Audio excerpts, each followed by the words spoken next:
So let me begin by saying that the job of a parent for me has been one of the most rewarding, one of the most enjoyable, one of the most frustrating, difficult things I've ever done in my life. Raise your hand for me if you can relate to that. I can't tell you how many times that I wish I had kept a receipt or gotten a receipt from the hospital to return my son Avery and exchange him for a newer, updated model. This dude had me scratching out my hair, and you can see the end results of that right now. But now that he's 22 and he's a recent college graduate and he's on a remarkable journey in his life, I couldn't be more proud of him as a son and as a young man and as a human being. He's really a cool, down-to-earth dude.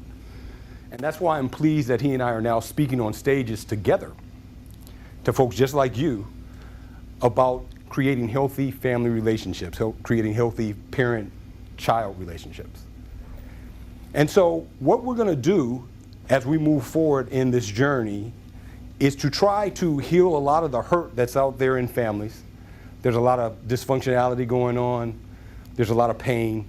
And what I'm going to share with you today are the 5 steps that we used in order to create this bond that we have today. So step number 1, are you ready? Yeah. Step number 1, communication. And when I say communication, I'm really talking about open conversations. You know, when my wife found out she was pregnant, we vowed that we were going to be very honest parents, not just to our kids, but to ourselves. And so we decided that we were going to put forth a policy of everything's on the table. We're going to be open books, and that's how we moved forward. So let me break down a couple of benefits of open conversations for you.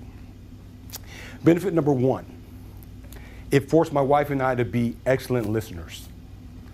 And that's sometimes hard to do. But we needed to be active, deep listeners for our kids. We can't say, you can come and talk to us about anything, and then as soon as they start talking, we're judging. So we didn't do that. So it forced us to be good listeners to our kids. That's very important right now. You got a lot of kids out here doing, unfortunately, harmful things to themselves, and oftentimes it's a result of them not having a sounding board and no one that they can talk to. So that's one benefit of open conversations. Second benefit of open conversations, it fostered a family unity in our home. They fostered the openness that we created. And so it made our kids kind of have to formulate their thoughts and formulate their opinions. Because when we'd have these conversations, they'd have to start critically thinking about these things as they got a little bit older, because they were conversations. If you come and ask us about something and we ask you something back, be prepared to talk about it. So that's the second benefit that open conversations had for us. Third benefit, it taught our kids to learn how to agree to disagree. And you can do it in a civil manner. There's a lot of grown-ups today that haven't learned how to agree and disagree. So now I have a 22-year-old and a 20-year-old who both understand how to do that. And that's a direct result of open conversations in our house. And the last thing that it allowed us to be able to do with them is allowed them to be able to come and talk to us about anything and everything at any point in their life. Now, they didn't have to do that, but they knew we were available for them to do that. And as your kids get older, and anyone in the room that has kids that are teenagers now, you know there are a lot of things available to them to get information from.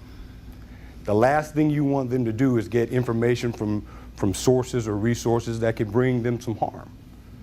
So make sure that you continue to have open dialogue with your children. It's important. So that's step number 1 of the 5 steps. Open communication, open conversations, good communication. Step number 2,